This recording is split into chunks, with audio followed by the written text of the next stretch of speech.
My stomach churns with unease as I begin to confess this deeply buried sin, something so dreadfully wrong that my lips have never dared utter it aloud. I'm Carla, a 29-year-old elementary school teacher, seemingly floating through a peaceful marriage with Ethan. Our home is our sanctuary, filled with laughter and love, shielded from the storms of our past. But beneath this tranquility, a shadow looms, a shadow cast not by what's present, but by a ghost from a Christmas past. It was 2 years ago, the Christmas I will never forget, the night I betrayed Ethan's trust in the most unthinkable way. Our lives back then were simple, devoid of extravagance yet rich in affection.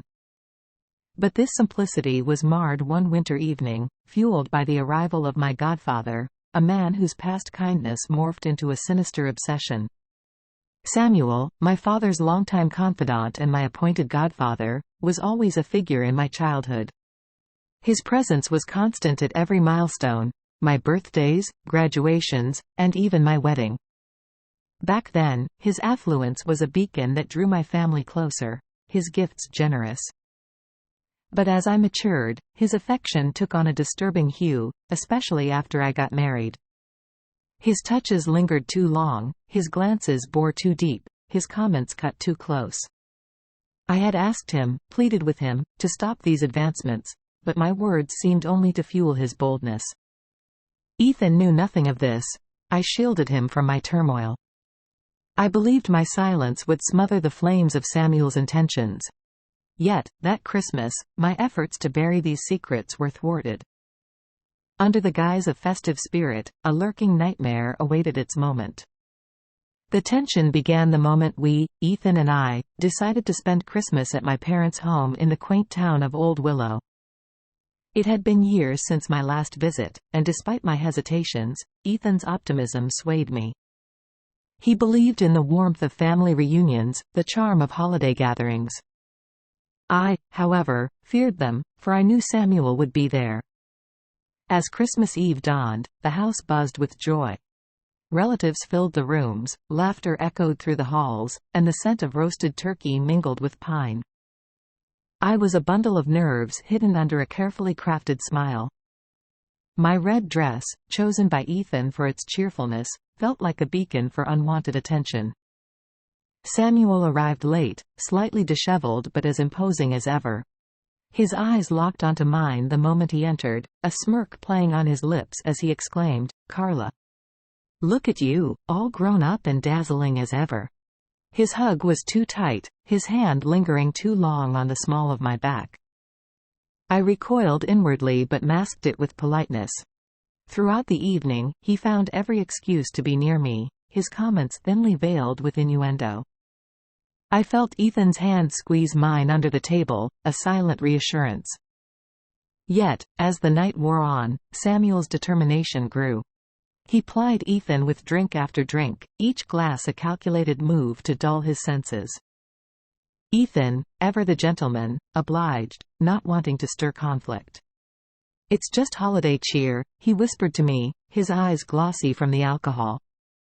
I tried to smile, to believe in that simple explanation, but my heart raced with fear. The clock neared midnight when Samuel, his voice slurred but his intentions clear, offered to refill my glass. "A toast to Christmas memories," he declared, pouring a dark, pungent liquor that smelled of mischief. I hesitated, knowing full well the danger, but the festive atmosphere, the chorus of cheers, swayed me into compliance. I drank, the liquid burning its way down, a harbinger of the chaos to come. Soon, Ethan's head lolled to the side, his words slurred into silence as he succumbed to sleep on the living room couch. I stood there, swaying slightly, the room spinning, my defenses crumbling. Samuel noticed, his grin predatory as he approached. "Let me take you to your old room, Carla. You need rest," he insisted, his hand gripping mine with a firmness that brooked no argument. I wanted to protest, to pull away, but the room tilted dangerously, and my voice was a mere whisper lost in the clamor of celebration.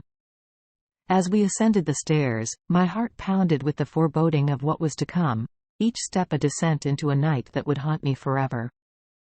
The door clicked shut behind us, the sound echoing ominously through my childhood room, now a stage for the night's grim performance. The familiar walls, adorned with fading memories, seemed to close in on me.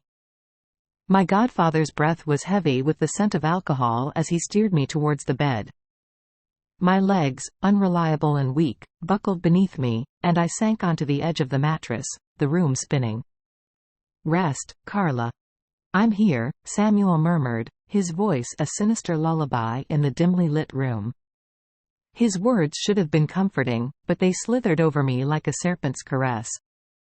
I tried to muster the clarity to tell him to leave, that I didn't need his help, but my tongue felt thick and clumsy in my mouth. The door locked with a soft click, a sound that usually went unnoticed but now thundered like a gunshot in my foggy mind. Panic surged through my veins, yet my body responded only with debilitating lethargy. I watched, helpless, as Samuel sat beside me on the bed. His hand, once a giver of childish delights, now traced a line down my arm, igniting a trail of unwanted shivers. "Don't worry, darling. It's just us tonight," he whispered, his voice a mix of honey and poison.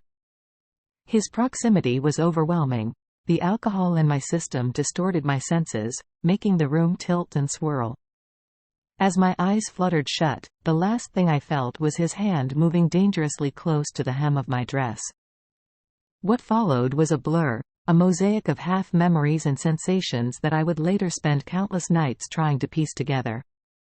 I remember the pressure of his weight, the confusion of voices, his voice, drunkenly slurring endearments that curdled my stomach. There was a moment, a horrifying moment, when I thought I felt Ethan's touch, imagined his face above me, and in my deluded state, responded. The battle lasted a long time. Tonight he was very strong, not content with just one time but 2 or 3.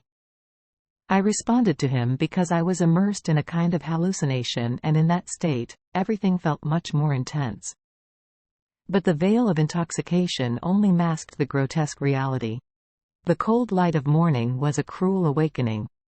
I awoke alone, my dress askew, the remnants of the night before scattered around the room like evidence of a crime.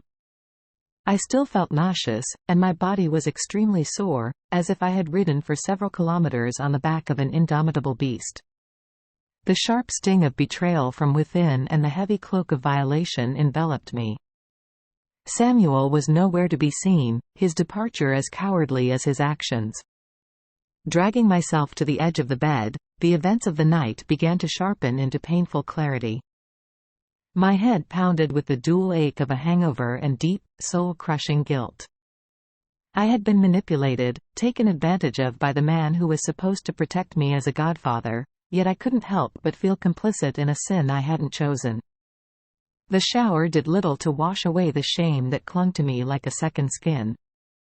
As the water cascaded over me, I felt exposed, dirty, despite the soap that lathered my skin.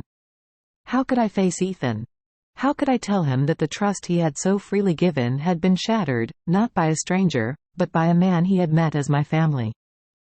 With the weight of the morning bearing down on me, I made a decision, one born of desperation and fear.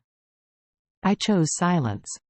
To reveal the truth would be to unleash a devastation I wasn't sure our marriage could withstand. I convinced myself that keeping this secret was an act of protection, a way to preserve the innocent love Ethan still held for me. The wedding gifts later revealed a crumpled envelope from Samuel, tucked away like a snake in the grass. Inside, a check and a note, the words scrawled with a taunting familiarity. To my beloved Carla, thank you for the unforgettable night. Always your protector, always yours. Ethan, oblivious to the double meaning, chuckled at the formal tone, assuming it was Samuel's awkward attempt at sentimentality. I stood there, the note burning in my hand, a symbol of the torment I would carry alone. Every night, as Ethan's breathing deepened next to me, the shadows of that Christmas would creep in, suffocating me with waves of guilt and resentment. In those dark hours, I struggled to replace Samuel's leering face with Ethan's loving gaze, a futile attempt to cleanse my tainted memories. Now, I share this confession not seeking absolution, but as a plea for understanding from anyone trapped in their own silent battle.